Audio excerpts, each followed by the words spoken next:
관심 있습니까? 아무렇지도 않지. 와, 선공개가 이리 재밌으면 본방 때는 어쩔 거냐고요? 표상선 해운의 표박호, 슈박 안전화의 박윤철이 등장하는데요. 진성규 님이 슈박 안전화 테스트 장면 정말 대박이네요. 후라이팬 두드리는데 허리 나가겠어요. 완전히 차력쇼 수준인데요. 시장통에서 난장버리고 짜고 치는 사기꾼들처럼 태풍이가 박수치고 호응하는 모습이 구경꾼들 다 모여라 하는 줄 알았네요. 30년 된 신발 공장 선친의 대회를 이어 사장이라고 하는 말에 부끄럽게 웃으며 자기도 좀 비슷하다며 명함을 꺼내는 강태풍. 태풍이는 완전 F, 벌써 공감해버렸네요. 박 사장이나 자기나 같은 급의 사장님. 그나저나 명함의 사원 줄긋고 사장님으로 초고속 승진한 태풍이는 이제 오렌지족 모습 어디로 갔나요? 슈박 안전화 보더니 해외에 내다팔 생각부터 합니다. 안전화 신고 못을 밟아버리는데 실행력도 장난 아닙니다. 이제 상사면 다 됐네요. 영업부터 시작하는 그런 촉으로 감각을 키워가는 거죠. 수출해 보았냐는 말에 공장까지 바로 견학을 가는데 이거 잘 되면 대박이고 아니면 딱 사기각 아닌가요? 또 다른 선공개에선 표박호가 등장합니다. 태풍이는 원단을 보관할 창고를 급하게 구하려고 표박호에게 도움을 받습니다. 표박호는 병아리 사장 태풍이에게 넘어져야 배운다는 훈계를 해주는데요. 그 계약서가 왠지 불안해 보입니다. 넘어져서 배우도록 하겠다는 복성 같아 보이기도 하고요. 아버지와 어떤 관계였는지 태풍이는 모르지만 뭔가 깨름직한 음모가 있는 것 같습니다. 표박호는 표상선이라는 컨테이너 화물선 해운사 사장입니다. 이 바닥에서 그를 모르면 간첩일 정도고 열 몇 살에 고무신 하나 달랑 신고 고깃배를 오르던 그가 어떤 세월을 살아왔는지는 말하지 않아도 알만하죠. 표박호가 하면 안 되는 일도 없고 되는 일도 안 되게 한다 할 정도로 사업 수완도 좋고 반대로 말하면 원하는 것은 가차없이 이루는 사람이라고 소개합니다. 컨테이너 화물 해운사는 무역회사에게는 완전 파트너 회사이죠. 태풍 상사 강진영과는 어려움 없이 부탁할 수 있는 사이라고 태풍이에게 말하는데요. 하지만 경찰서에서 만났을 때는 깍듯한 강진영과 달리 날선 기운이 느껴졌었죠. 그리고 강진영이 병원에 누워있을 때 의식도 없는 환자에게 어딨냐고 다그쳤던 사람이죠. 근데 그가 표독스럽게도 찾는 것은 물건이 아니라 사람이 아닐까요? 험하디 험했던 화물선 생활. 물건뿐 아니라 사람들이 숨어 들 수도 있고 망망대해에서 수없이 죽어나간 험한 세월 속에 표박호는 찾아야 되는 사람이 있는 것 같습니다. 표박호와 박윤철. 슈박의 박윤철은 깜짝 등장인물인 것 같은데 수수료를 떼고도 남는 장사는 바로 슈박을 수출하고 남은 것 아닌가요? 수료 30%를 떼도 남네. 남어. 그리고 표박호에게 도움받은 것은 함정이 될 수 있을 것 같아요.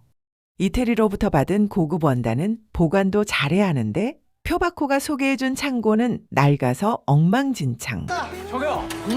사용을 별로 안 하던 곳인가 봐요. 좀 많이 낡았는데. 비까지 들이쳐서 그 원단 다 버리게 될 것 같습니다. 어리숙한 태풍이를 표박호가 일부러 그랬던 것 같은데요. 정말 태풍이를 실현으로 단련시켜주는 적일지 아군일지 궁금합니다. 하나는 성공, 하나는 실패. 열정도 좋고 감각도 좋지만 경험은 완전 제로인 강태풍에게는 당연한 걸까요? 사실 태풍이가 무역업에 뛰어들어 아버지를 대신해서 회사를 살려보겠다는 것은 그 당시 IMF를 맞은 젊은이들은 모두 처했던 현실이었습니다. 하고 싶은 일을 하며 이상을 쫓던 청년들은 꿈을 접고 생존을 위해 해야 하는 일에 뛰어들었던 것이죠. 그들에겐 선택지가 없는 것 같았죠.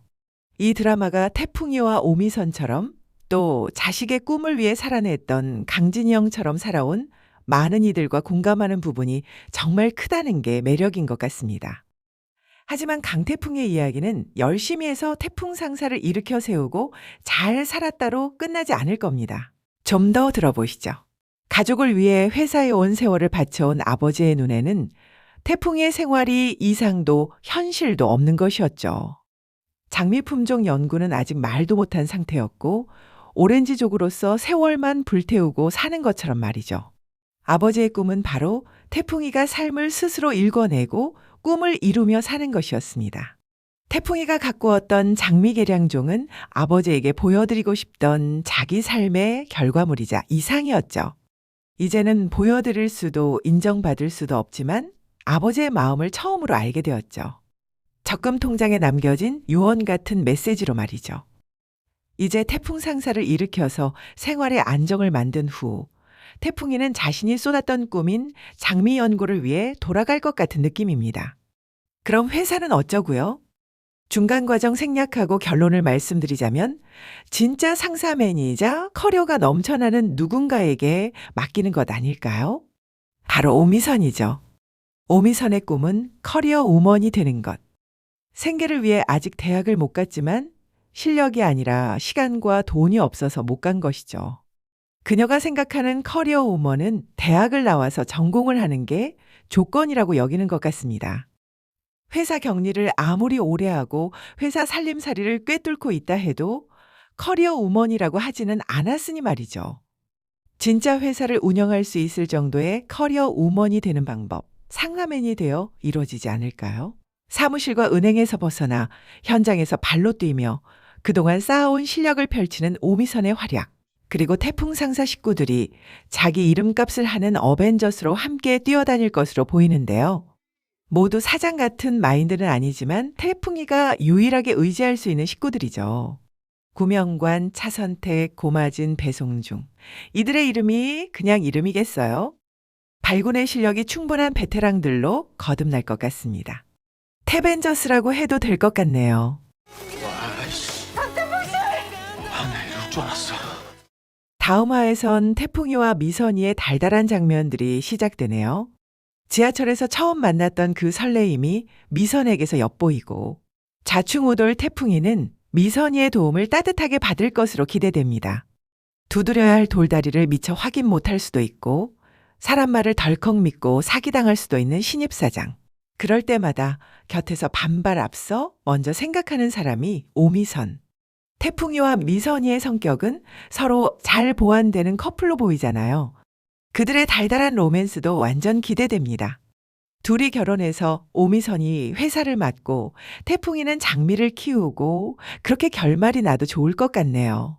곧 방송될 3화 본방 꼭 사수하시고 나서 저와 재밌는 리뷰 함께 하실 거죠? 구독, 좋아요를 눌러주시면 빨리 초대되신답니다.